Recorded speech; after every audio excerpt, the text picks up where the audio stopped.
see black peel. Your power. You got termites in your smile. You have over to the sweetness of a seasick crocodile. Mr. Grinch, you're a flower. Friends you don't have none. I wouldn't touch you with a 39 and a half foot pole. You're a monster. Your heart's an empty hole. You got garlic in your soul. You got garlic in your soul. All them smiles, homie, I turn up, frown. All them decorations, I down. You can ask Max, I don't play around. Ayo. Who is this mean fellow with his skin all green and his teeth all yellow? What you so mad for? Halloween come around and we ain't knocking at your door, man. Mr. Grinch, you're a bad banana. You spoil everybody with your bad. Mr. Grinch. Who is this mean fellow with his skin all green and his teeth all yellow? What you so mad for? Halloween come around and we ain't knocking at your door.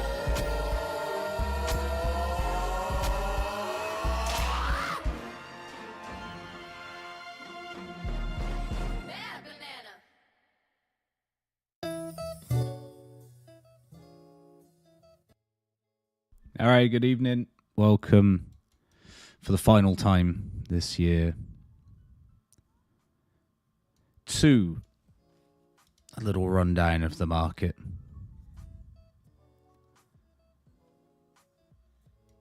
Let's get these levels right in my ear as well.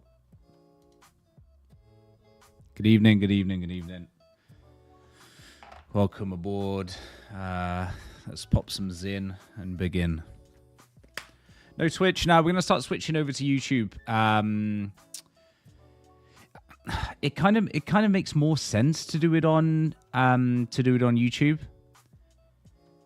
because I want to try and grow the YouTube side of things this year, and so it kind of makes sense to just like condense it and put it all through there instead of splitting and going elsewhere. So yeah, Velison's in. Yeah, I've got both here.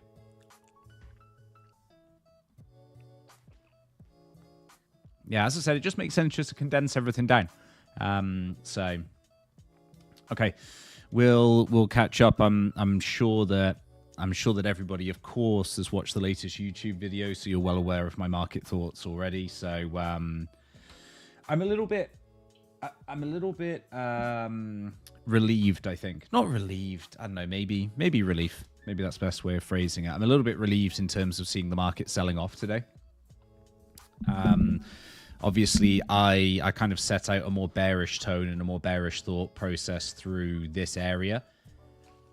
For those of you who haven't watched the video or don't know my higher time frame thought process, I'll kind of try and simplify it for you here, which is basically that I'm not convinced that the low that was put in here and the subsequent bounce is the bottom. I think that momentum has shifted on RSI and on the Awesome Oscillator, and I think it's actually an area of concern, not kind of the positive stance that people took on it because of this 12-hour candle and this reaction back to the upside. Okay, so you can see in here, obviously, we got a very aggressive sell-off. You know, this day was pretty rough here, you know, from the afternoon and then the evening, and then this candle here, this big recovery candle, I think then did the classic thing of the emotion coming back in, deciding that it's probably a bottom down here because of the response we've seen, and I unfortunately don't believe that that is the bottom. I think that actually the warning signs have been printed on the RSI and the AO, and for now that requires me to be a little bit more patient through these regions. So what we have on here is we look for like change of characters in the market. We look for when the market has done something that it hasn't done for a long time, because that's one of the simplest ways of understanding the strength in the market. And so as you can see through here on BTC, this is the lowest area that we've pushed to in terms of RSI over the last 2.5 months. Right, so we haven't yet been down to this area in 2.5 months. And, essentially what that does is that since this 60K break and push and the end of the consolidation period, we haven't yet broken down with this sort of, I refer to it as like bearish strength, right? We haven't yet hit this sort of level of bearish momentum, and we have now. And you can see as well on the awesome oscillator, again, 2.5 months since we've been this deep on the bearish side of things on the awesome oscillator. And so I'm in no rush to step in the way of this. Obviously, the target that everybody's looking for is like this 85, 86K level here and somewhere down in that zone. I think it's a very sensible level. I also think it's super fucking obvious that it's a sensible level, and therefore it's quite difficult, I think, to maybe have expectations it does go there. Usually when everybody has these levels marked out and we're all looking for the same thing, we either don't get there or we drastically go past it. That's basically what happens. And I feel as though this level is one that everybody has. And then we've got the comparisons, obviously, then back to 24 in January here, where we had the 3-day divergence. We played out 21% downside. We took out the 40K lows, and we're faced with what is a similar setup and similar situation here. We've got 3-day and weekly close tonight. And so, this area here is an interesting one. Just live on YouTube, Barrett. You think 72K is too crazy? Yeah, I do. I don't think we should be getting back towards this breakout. I mean, look, if it happens, then you bid it.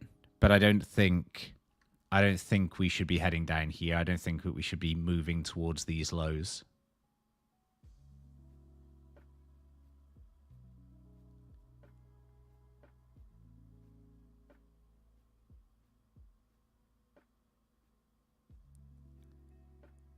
Sol looks good, but also looks really concerning. Looks like it could easily be a new all-time high rejection and deviation on the weekly time frame of the previous range.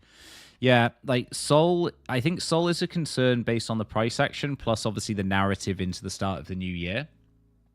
So yeah, there were a few markets this weekend. There were a few markets this weekend that set up really well to try and save weeklies. Sol was one of them because it has to save the 200 level. From where we are now, I would be incredibly surprised if this closes anywhere near 200 for a weekly close. But there are a couple of markets that are looking as though they might have an attempt at that. And even on the bounce for Sol, when we got this bounce here, we moved back into the 200s, got back up to 201, and you thought, well, maybe there's a chance this weekly still manages to close above the level.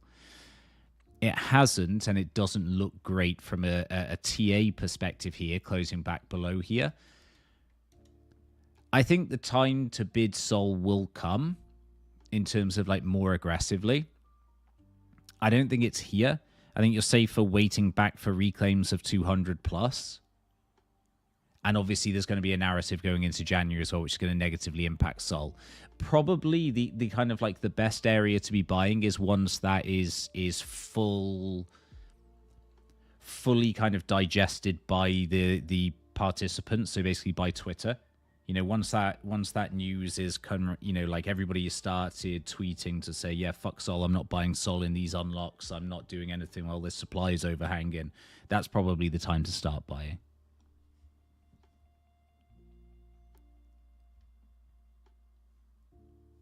But yeah, not great at the moment. Since 85K is too obvious, like you say, could it be that we already front ran? I personally don't think so. I don't think that this here is set up in a front running scenario. I think that actually this is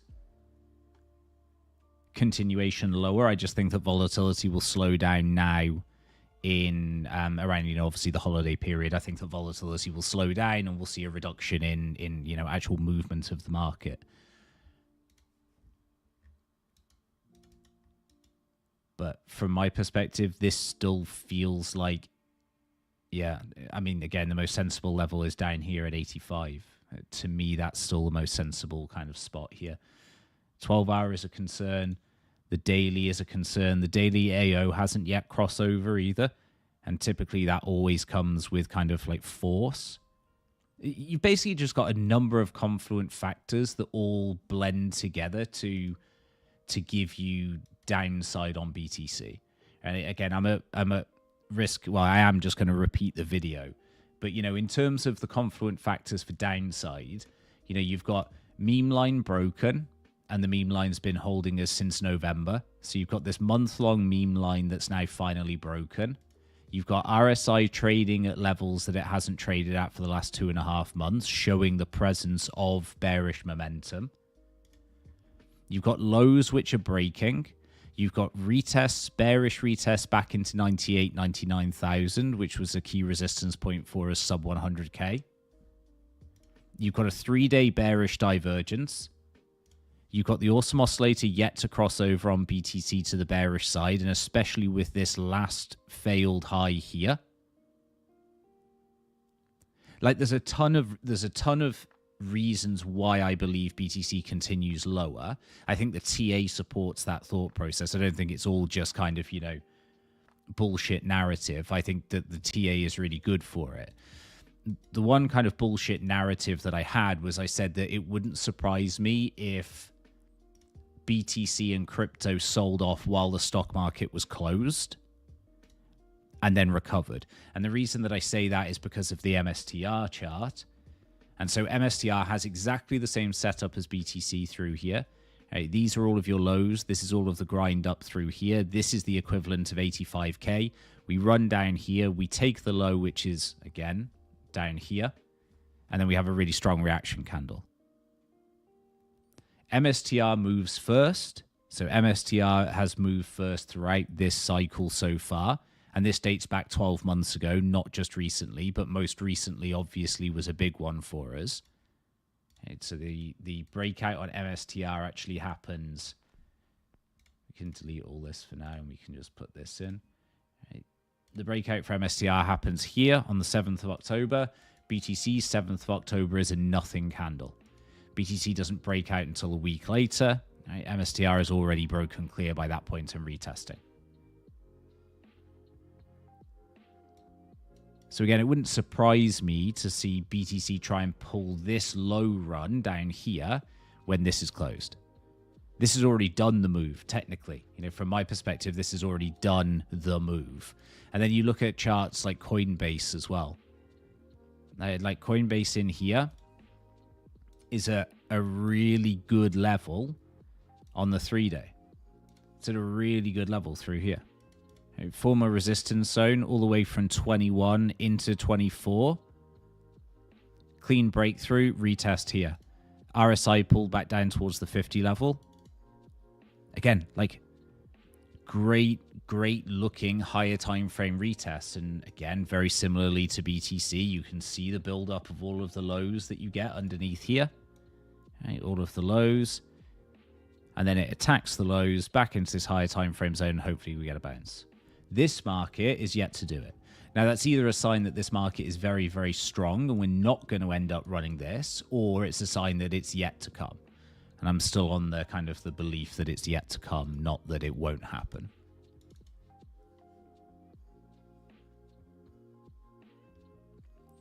You still think MSTR still has legs to go higher? Yeah, I don't think it's going to plummet from where it currently is. Obviously, unless there's something that significantly changes on BTC.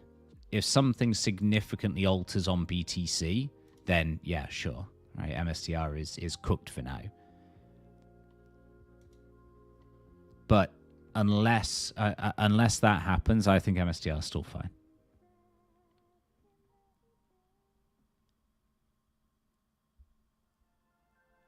XRP only down 25%.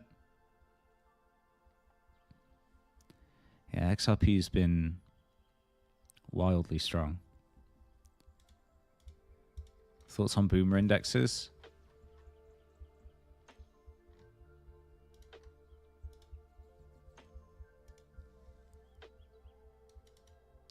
I think you've had the divergence and you've had the play out, and you've also had the run of 6,000. Like from that side again, you know, kind of like more bearish thought process.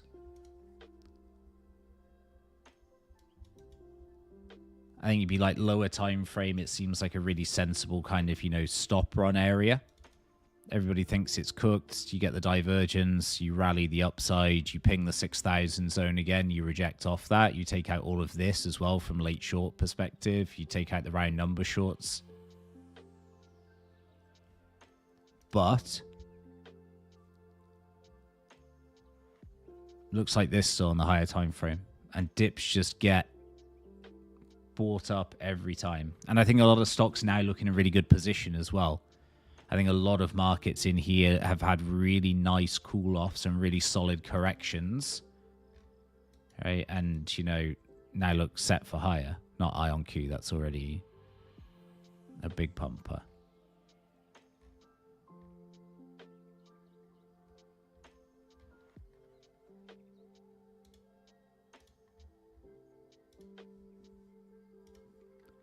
What a way to end the year, though.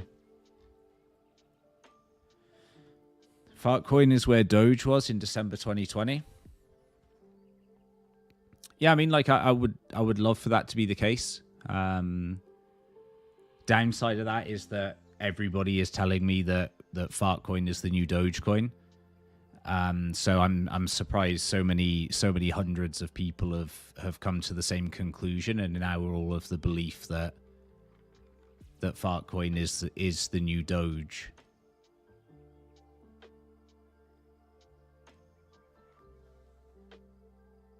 Because, yeah, nobody knew that Doge was going to do what Doge did. But somehow everybody knows that Fartcoin is the new Doge.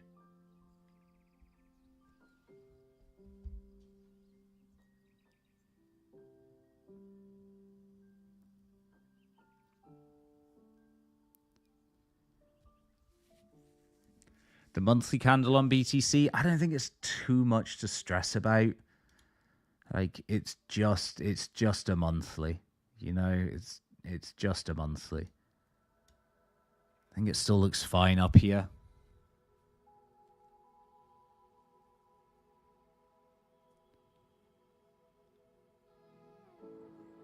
Are you just a technical trader, or do you use order flow? And I use no order flow at all.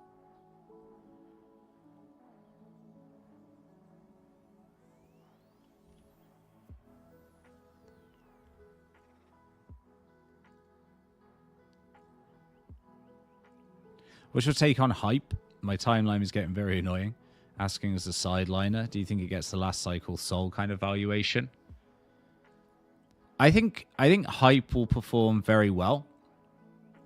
Number one, it's a fantastic market to trade right now because it's incredibly volatile. So it's very, very good to trade. It produces ridiculously strong moves.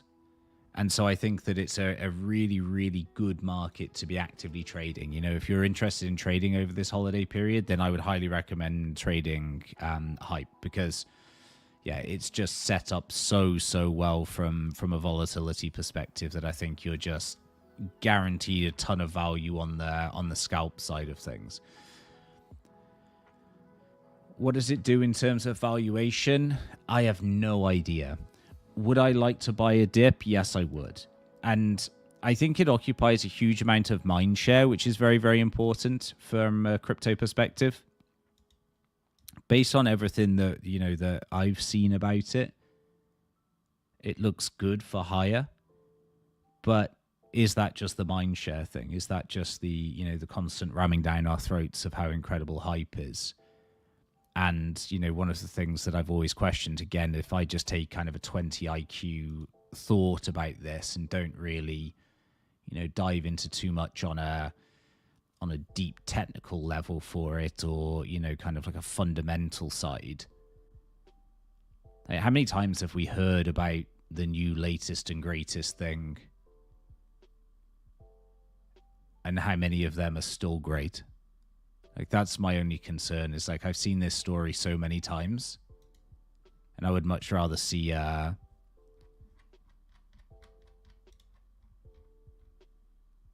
see this a little bit further down the line.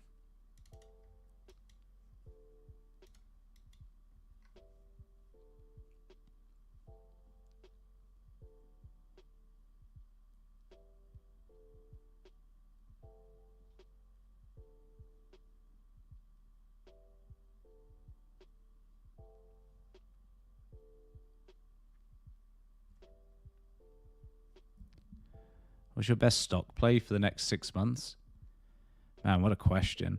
I don't know what the best stock play is for the next 6 months. As I said, I really like Coinbase where it is currently. Like, I think this zone is great, and obviously then we're looking for some positive kind of impact over the course of the next 3 months on a crypto side in the US. So I think Coinbase will be a big benefactor of that. I've started to buy some more Coinbase stock, and I started to look at options for the summer of 25, so it kind of fits the timeline. So ideally, something there, but I don't know in terms of just individual identification. Roblox, you reckon?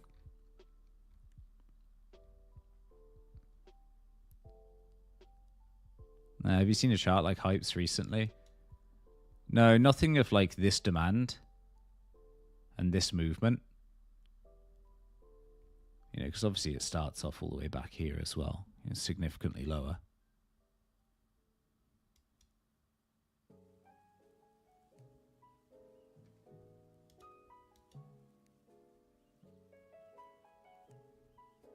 But I mean, I don't even know where you'd look at buying a dip for this, whether or not you just say, if it falls 50% in value, do you just become a buyer and that's it? I think it's probably more sensible from that perspective. If it falls down here and it gives you a 50% correction, then you probably just buy it and that's it.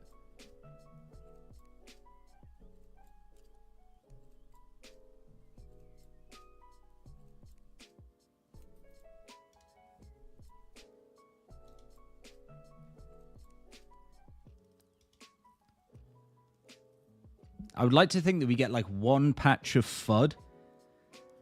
One patch of just, like slaps hype, takes out some of the leverage long enjoyers on this, and then just becomes like a spot buy opportunity to just sit back on and that's it. That would be kind of ideal.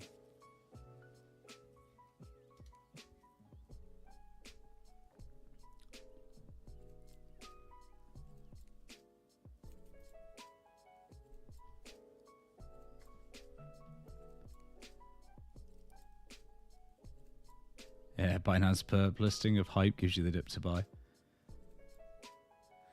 Yeah.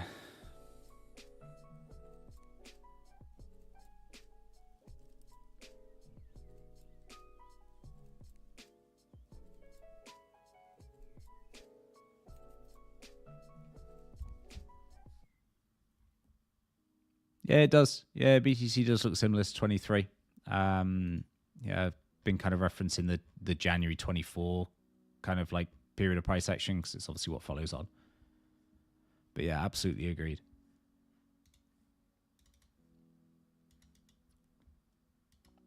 See if BTC can start doing something here.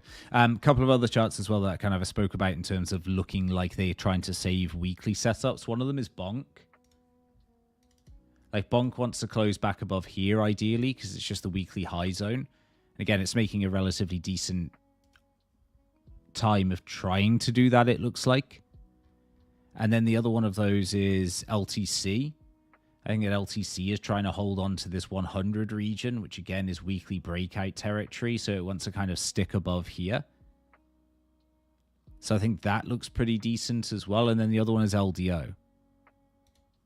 I think LDO is doing, again, a decent job of holding on to a very significant weekly level. So there are those markets out there, I think, that, look as though they're pretty decent performers on the weekly if they can manage to hold. And then obviously then the question just comes back in of like, what about BTC? What happens if that pukes? And obviously the answer is if it pukes, then these are all fucked in that patch of time.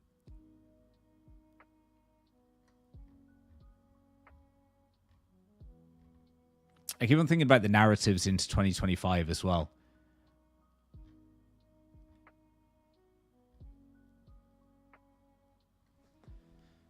Like, what are the narratives in 2025? And you've got ETH staking, DeFi stuff, probably. It's going to take a bit of a driving seat. I think you've got some decent areas that will flow in. Thoughts on AI agents? I don't like AI agents. I think they're annoying as fuck and boring. Like, I think it's just boring shit, realistically. Like, I think the idea is cool, but in reality, it's like, yeah, it's just boring. Yeah, the infrastructure side, I much, much prefer.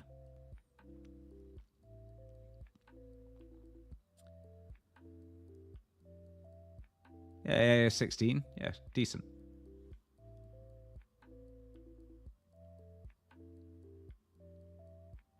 How do you feel about holding PENGU? Have a couple of Pudgy penguins and got the airdrop. Feel like both will go much higher over time. Yeah, I bought PENGU and I bought a Pudgy in the aftermath. So when all of the selling started kicking in, you know, it's a very obvious move that the market was going to start puking as soon as the airdrop was claimable. So I bought a Pudgy at 15 ETH, and my plan is to hold through to the abstract airdrop now, and then take advantage of the abstract airdrop with Pudgies, and then I'm just holding on to PENGU, again, for like the longer term. If you look at Pudgies historically, it's just a market that's just rewarded people for just holding. And so that's essentially just going to be the logic they're going to be taking. Just continue to hold.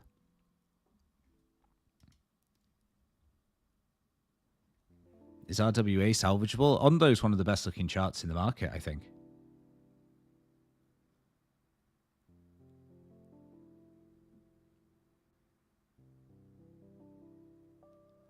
How do you set targets for a chart that's in price discovery, and what signal do you look for to jump off something in price discovery? Price discovery markets are pretty hard in terms of setting out, you know, what are you looking for. If you're going to try and use technical signals, then from my perspective, it's things like bearish divergences on the RSI or the awesome oscillator on the higher time frames. That's a pretty good reason for me to get out of a position. If you're just kind of like trading it and you're in a lot of profit, then I think the best way of treating it is that you just take profit when you have a significant amount of profit for you in your financial situation. That's usually the easiest one. It's like just base it on what your financial situation looks like if you start taking profit. You know, if you're sitting on something that triples your portfolio, if you start taking profit, you should be taking profit on it. So you have to start weaving in like your own stuff into that, which is kind of the more subjective side of it.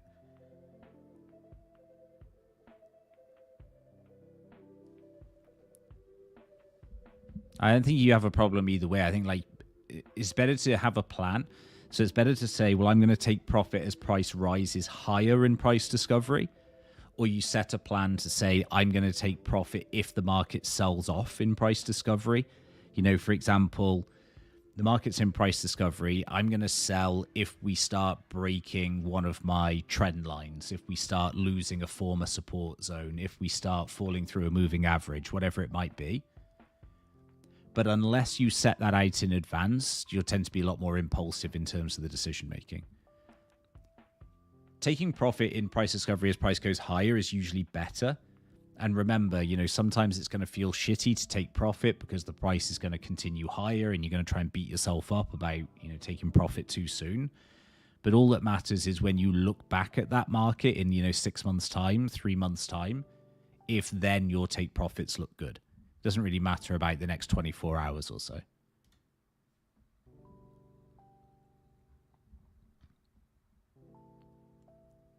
do you think is GCR's edge?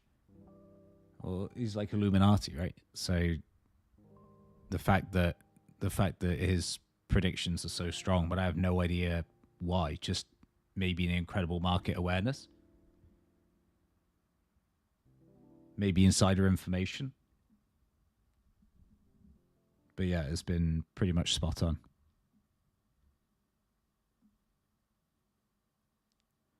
Thoughts on runes for Q1? I don't know how the rune side of things is going to shape up in Q1.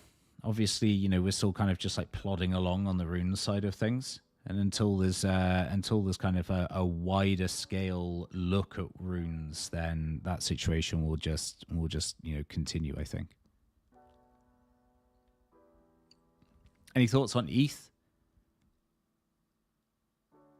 Is this shit rock going to get to all-time high ever or nah?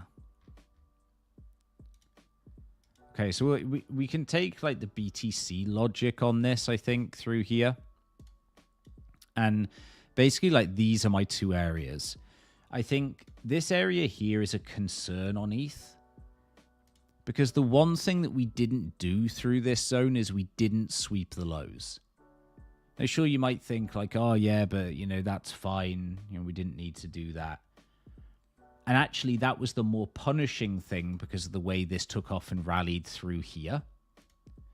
But I think that now we're down in a zone like this and we're trading in an area like this, and this is such an attractive target point. I think that's a concern. It's also a concern because it's so close to 3,000. So this held above 3,000. Like 3,017 was like the lowest this trade, or 3,015, like down here. To be able to take out this low, along with sweep the round number of 3,000, feels as though it would be pretty punishing on the ETH side of things. So I would like to see that happen. And then below that, obviously down here at 27s, you've got the big breakout zone that we had from this consolidation that was never retested either. So I'd like to see us fall somewhere in here. Like, that would be ideal. If BTC goes for the 85k run, I would like to see us fall somewhere in here.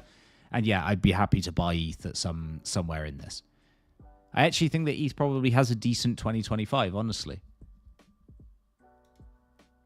We'll see how much I still believe that, you know, as time rolls on. But for now, I feel as though, yeah, probably have a relatively decent 25.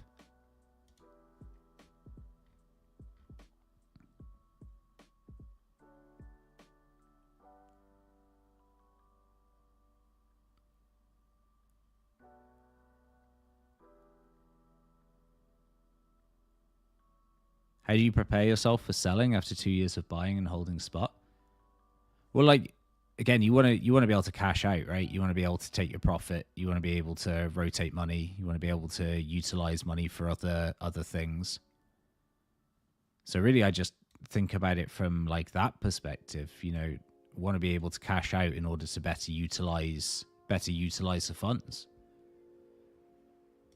Buy new things, swap into other things, have capital at my disposal for greater opportunities in the market. You know, I think really just playing into that side.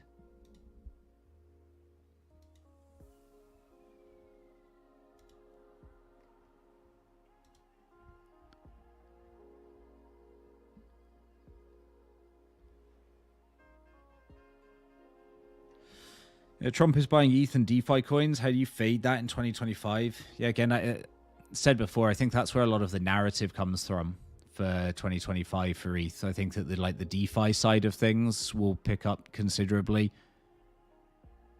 I think there's a lot of, you know, potentially very positive stuff to come from that side. I think ETH will do very well. But it's been a piece of shit this year. That's for fuck sure. Would you play this 1 hour div on BTC? No. I think the 15-minute div is far better. So, you know, like maybe from a 15-minute div, you could play this. Like, especially with this, like, weak low here. But actually, it's probably just range bound. We'll see what tomorrow brings. But one of the areas we were going to sweep was this high. I did a video earlier in the week that was just talking about the fact that we're just going to chop probably between this level in here.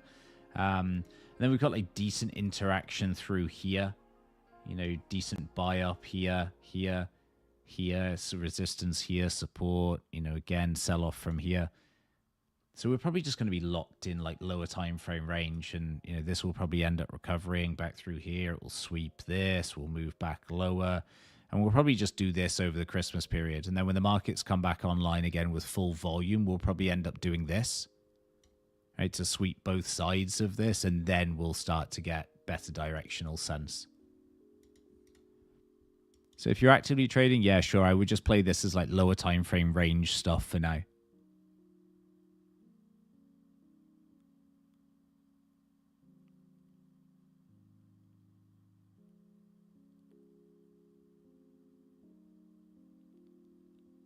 Yeah, do you feel like the 3-day div on Doge has played out now? Yes.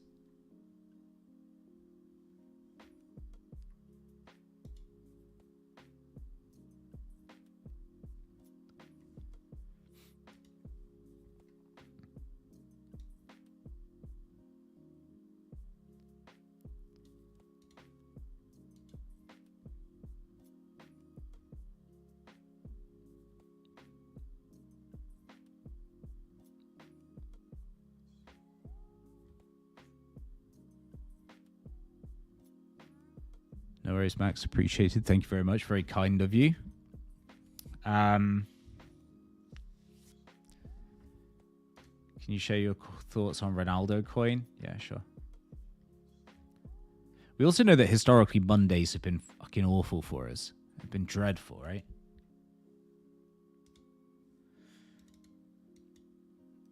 This is really strong in the recovery, and we've got the divergence build up here on the 3-day. And we're clean now on the weekly. It's a really awkward chart. I would say you've just got to stick with the long side of this. And especially because this resistance here at the 480s just looks so clean for now that you just want to see it break. Just looks like such a solid and easy block through here to try and push through.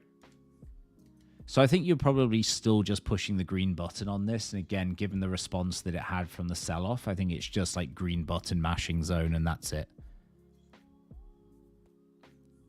Again, if we take, you know, the logic on ETH about 3,000 on the downside, I think you could take the same logic on the upside about SUI here on the fact it hasn't tagged the $5 region.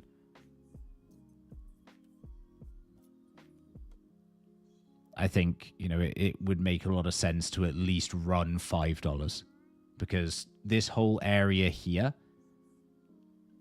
I'm not saying they do have their shorts at they do have their stops at $5, but, you know, kind of above these highs makes sense for a lot of shorts to have their stop loss placed. And that $5 psychological level would just be an easy one to tap into as well. Would it be a big mistake if I don't sell now and accept the downside, as I expect that in 4 to 6 months there will be much higher prices than now? I can't really tell you that or like guide you on that because, you know, I don't know where the price is going to be in 4 to 6 months. I don't know if it's worth you selling now instead of, you know, holding on. You know, my personal view is that I think that, you know, a lot of areas will trade significantly higher. I don't know where we'll go to in the shorter term. And in the shorter term, I lean more towards the bearish side and continuation towards cheaper prices. I think if you're setting out the thought process of saying, well, I'm not doing anything for the next 6 months, then you're less concerned about, you know, the short-term bearish bias that I have. So, you know, again, it's a like kind of a difficult one for me to answer, really. You don't think whales are going to pump it over Christmas to lure in retail? No. I definitely don't. I think it will slow and grind right down over Christmas.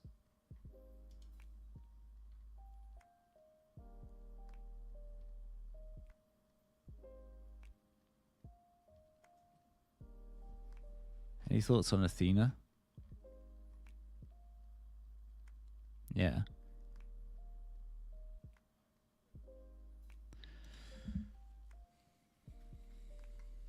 Isn't Athena the shit that Arthur Hayes tweeted about?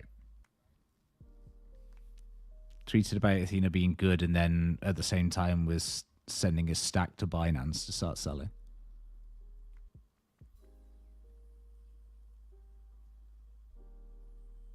What would be the bullish idea of BTC moving up from here, not going to 85k? The fact it's an uptrend and that it wouldn't give a fuck about continuing lower, essentially.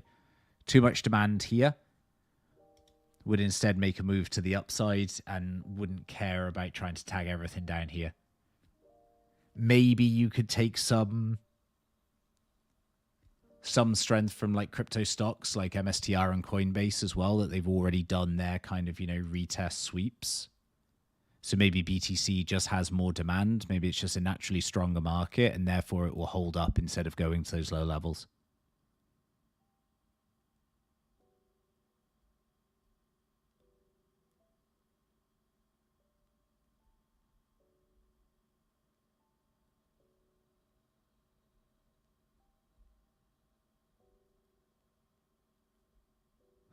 TA on PENGU. PENGU is like, I don't think you really need to TA it, honestly. Number one, there's not very much price action in terms of the history. And then number two, I think you're just buying it if you're looking at holding for the longer term. I don't really think there's enough value in there for me to be kind of actively trading it.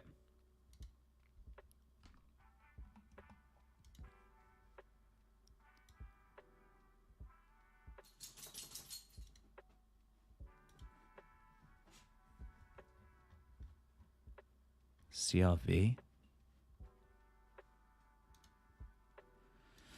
Good response today as well on CRV. Damn. This is when we tried to take the fucking breakout trade up here. It was dog shit garbage. Daily's in a good position now. 3-day is starting to come back down towards the 50 level as well. Starting to see the weekly as well, which is, impulsing away from here. It's a lot like the RIVN chart, which I hope produces similar results, but doesn't have quite the level of sell-off here. I think momentum is good in terms of the change in the market. I think the change has been very clean through here. In terms of levels, we're also moving into a pretty decent zone. If we take this here, I think there's actually pretty decent interaction with this level all the way across. Dips down beneath it tended to recover quite quickly, and we looked at holding this area as support, and then it became the key resistance area for us once we dipped under it in the summer of 23. So, ideally holding somewhere here would be decent.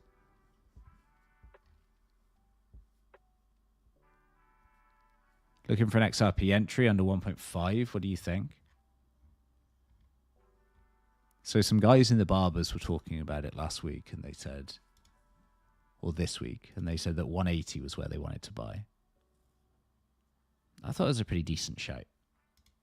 I think it looks really good up here still. Like, obviously it's, basically reset here on the daily. It's barely budged. I think it's a really good looking chart up here. If you're looking at trading, I think that this is a really nice focus market as well.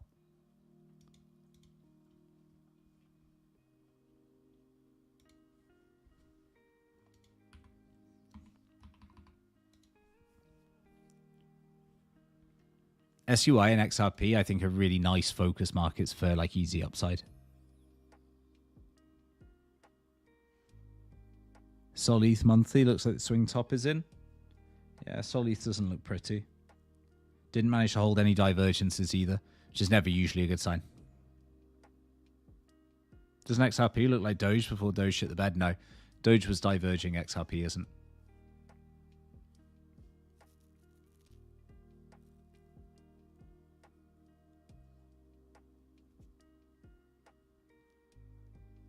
What's the best way to get to 1 million from 100k before the cycle ends? In that spot folio, someone might be 75% sol. Again, it's playing to your strengths, and I can't really speak, kind of like too much about that side of things. You have to play to your strengths. Are you particularly solid on chain? Are you a good perps trader? Are you just better at holding spot? Like, where is it that your actual strengths come from? Because you need something. If you don't have anything, then you're just buying lotto tickets, and that usually isn't going to ever work out very well. So realistically, you need to figure out what it is you're good at and make sure that you can hone in your skills and then only practice that. One of the other things then is also making sure that you're not splitting your attention too much. Like, if you're shit at perp trading, stop fucking perp trading. If you're shit at, you know, getting into leverage trades and you just lose money, then stop fucking doing it and focus on the things that do actually make you money. So many people like continue to put time into areas that they're just not profitable. Like, just stop that shit and just focus on what it is that you do that makes you money.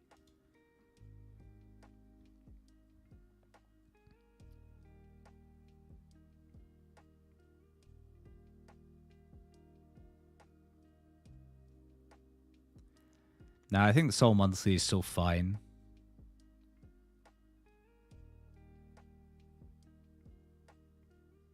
What are your thoughts for the market on the inauguration of Trump? Will it be sell the news or actually bullish? I mean, I don't understand why it would be bullish. We already know what's going to happen, right? So I don't really think the event itself has any impact whatsoever. Like, we know what's coming. It's not a surprise to us. So, like, from my side, yeah, I don't really see why that would make a difference as a news event. I don't really think it is kind of a news event in truth.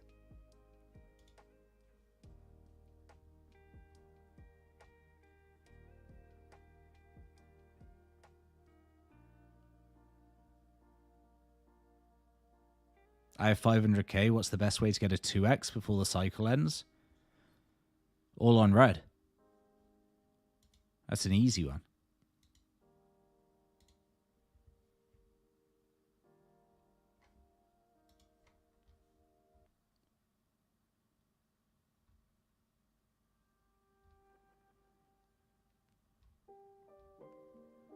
Guaranteed 2x?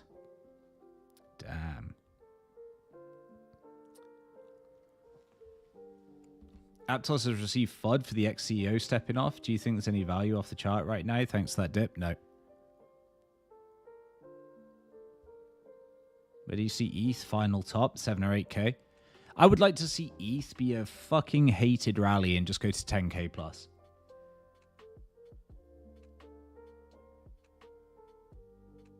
That's what I'd love to see.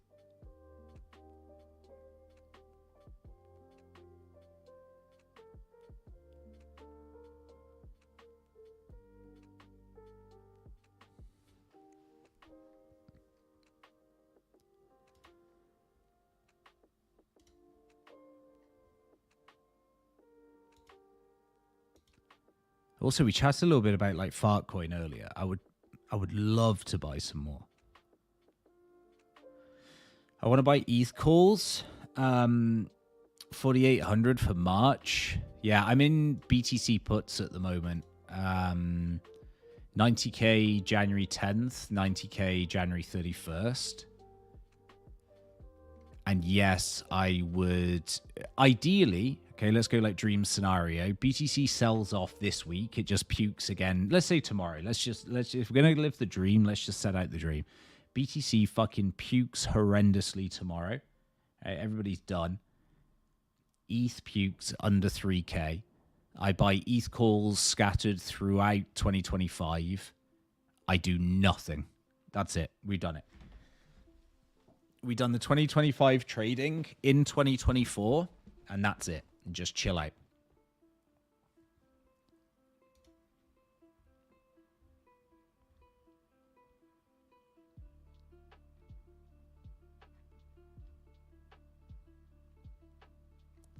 Why calls over long leverage?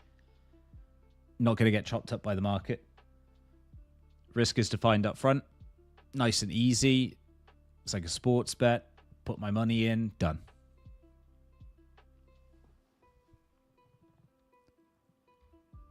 I don't use OBV. Do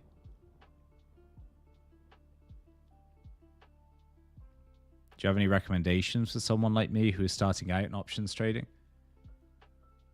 Again, it depends on like what your level of experience is. You know, you're looking at trading crypto options because they're still limited. You're looking at trading traditional market options.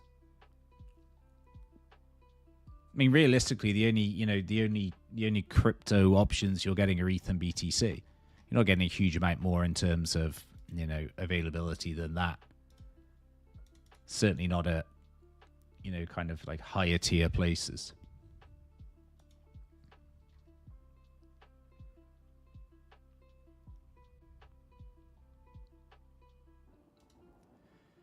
Yeah, Gabriel, we've actually got a really nice like intro course that was done by UB, one of the other analysts. So he's got like a really nice intro course into kind of identification of, options terms, what it means, how we structure them, etc. Yeah, I'm only trading options on BTC and ETH, and I'm using Deribit. Yeah, okay. So, yeah, I mean, from like an options perspective, really, the one thing that I always say to people is that I always try and expand out the expiry as much as possible.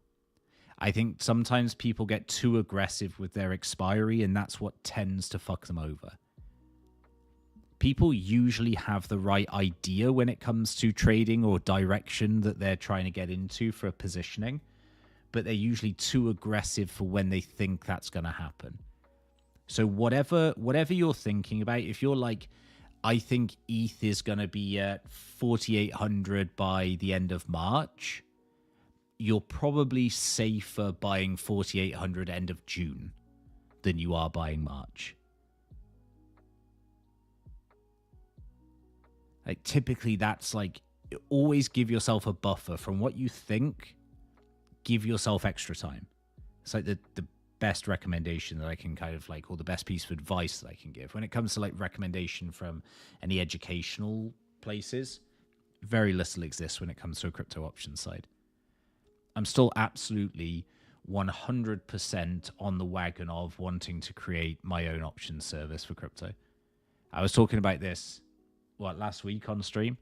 I absolutely want to create crypto options service. Like something that's super simple, easy to use.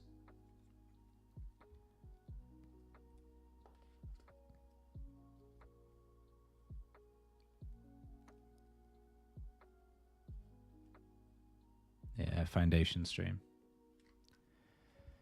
Yeah, man, I got a real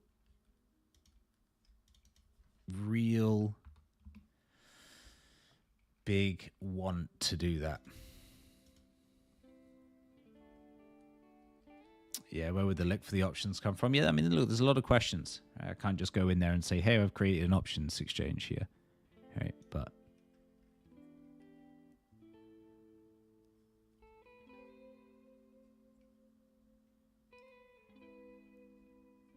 do you know any crypto platform to buy stock or options? The New York Stock Exchange? No. I don't think it exists. A lot of legalities that prevent that.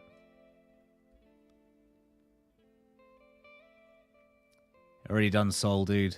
So you'll have to go back and check that one out. But not a great look.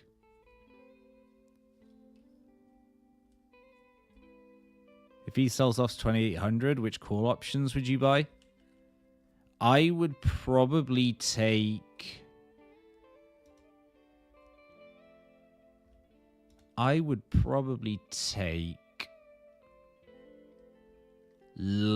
as late as possible. I would scatter my approach. I would take a bet that essentially that would be the low on ETH, and then I'd start spreading between March, summer, and end of year. And as close to that I could get with the limited crypto options available.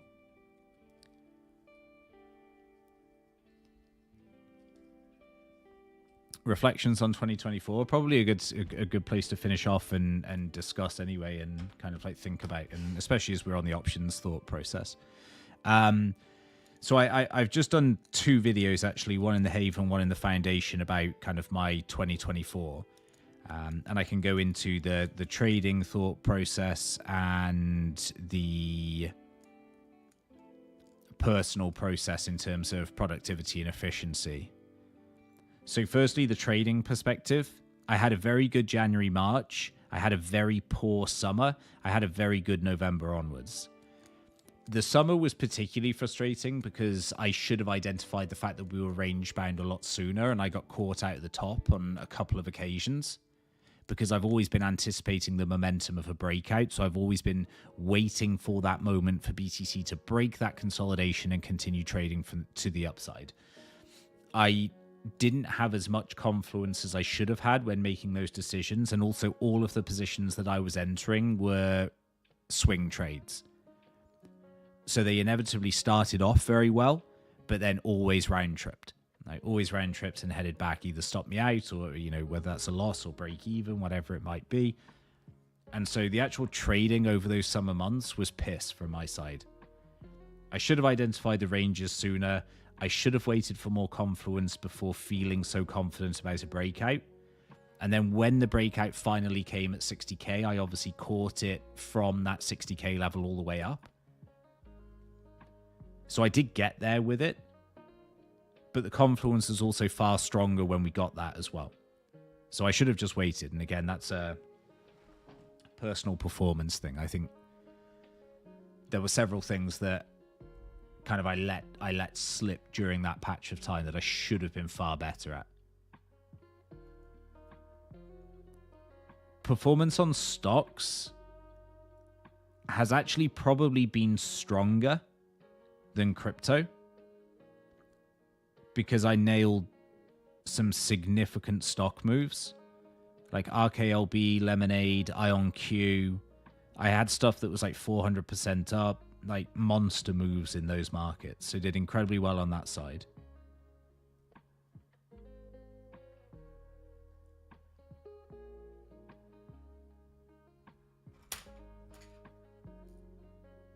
Miners not up like that. I'm still up on miners, but not to that degree. Majority have been non-miners. I hope that miners will have a decent 25, and I can sit here next year and say that that was, you know, a big gainer in terms of, you know, the moves that we've seen since.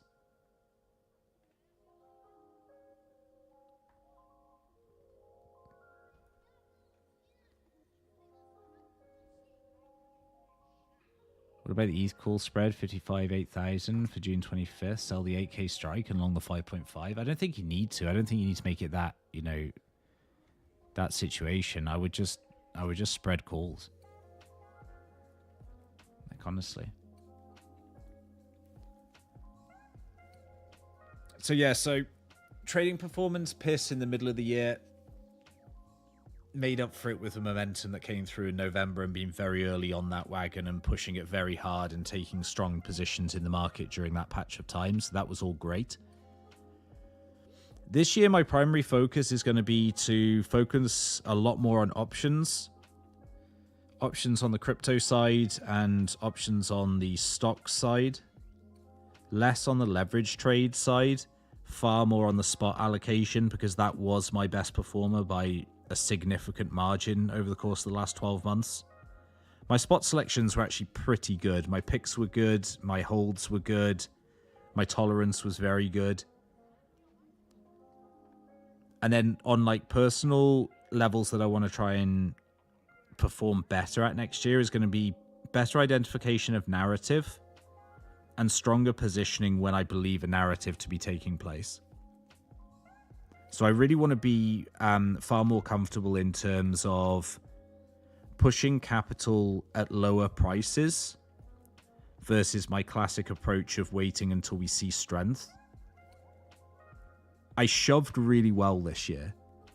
Like when I had the signals, I shoved, and I was really pleased about that. You know, I like BTC at 60K, I took significant size there.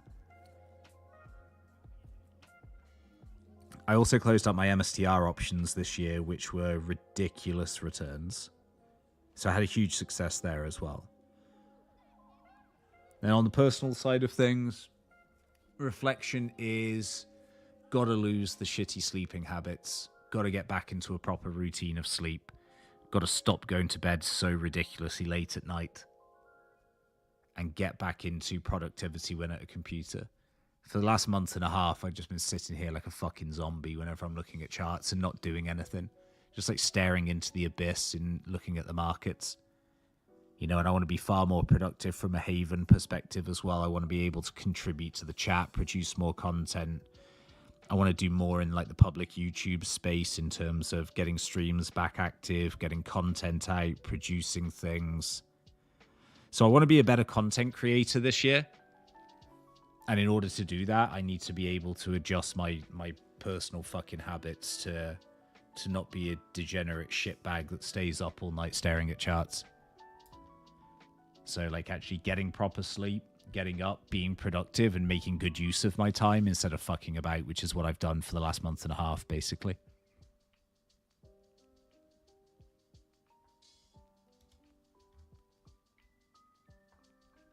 As an options noob, what is it you like about options versus leverage versus spot? I mean, I love it. Like the consideration here is just options and leverage. It's not spot.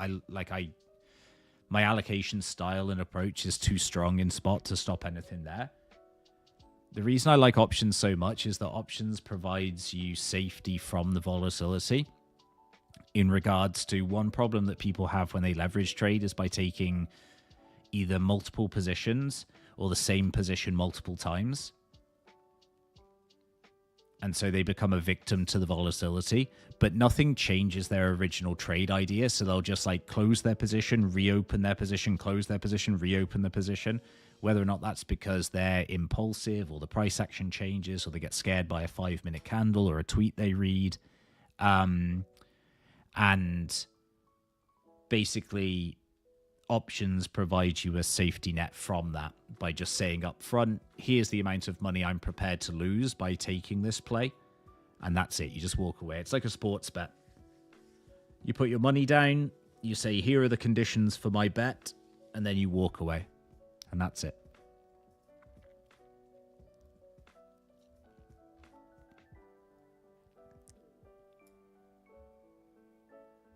Oh, no, listen, man, I sleep good. I sleep good. It's just, yeah, my sleeping hours are too fucked, that's all. All right, we're going to wrap up there because I'm desperate to pee. And we've also done a pretty concise stream, so...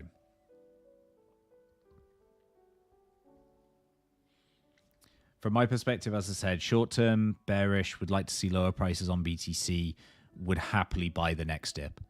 If we get down to that 85k zone, I'm a buyer. If we get 12-hour and daily divergences on the bullish side for alts, I'm a buyer.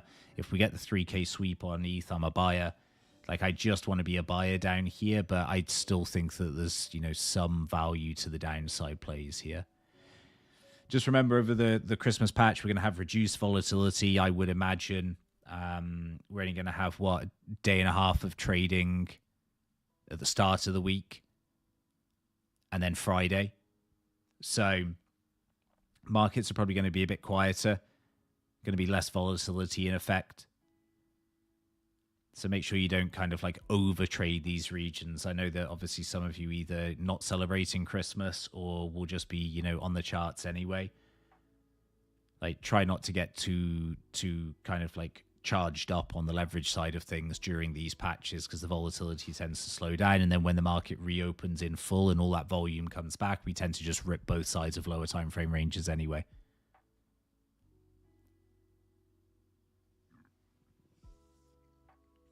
So everybody have a wonderful Christmas. Like, try and get some rest, try and get some mental pause and relaxation away from the markets, because the last month and a half has been heavy. It's been heavy to try and keep tabs on everything, keep on top of things, perform well, find the latest tickers, find the latest narratives, stay on top of the developments, right? There's been a fucking ton of stuff going on. So try and get a nice break away. Just, you know, understand that the markets are going to be there when you're back. And also very pleasing from the perspective of, you know, like, take a look at ETH, for example. You know, ETH down here over the last week and a half. You know, we're down from 4,100 all the way down here to 3,300. You've still got a 20% discount. I can assure you that if you take a week's holiday over the Christmas patch, you're still going to be getting a discount of this. You know, you're still going to be getting a discount compared to where we were trading just 2 weeks ago. So whatever happens, I think you're coming back to discount. So I don't think you need to kind of like stress about it at all.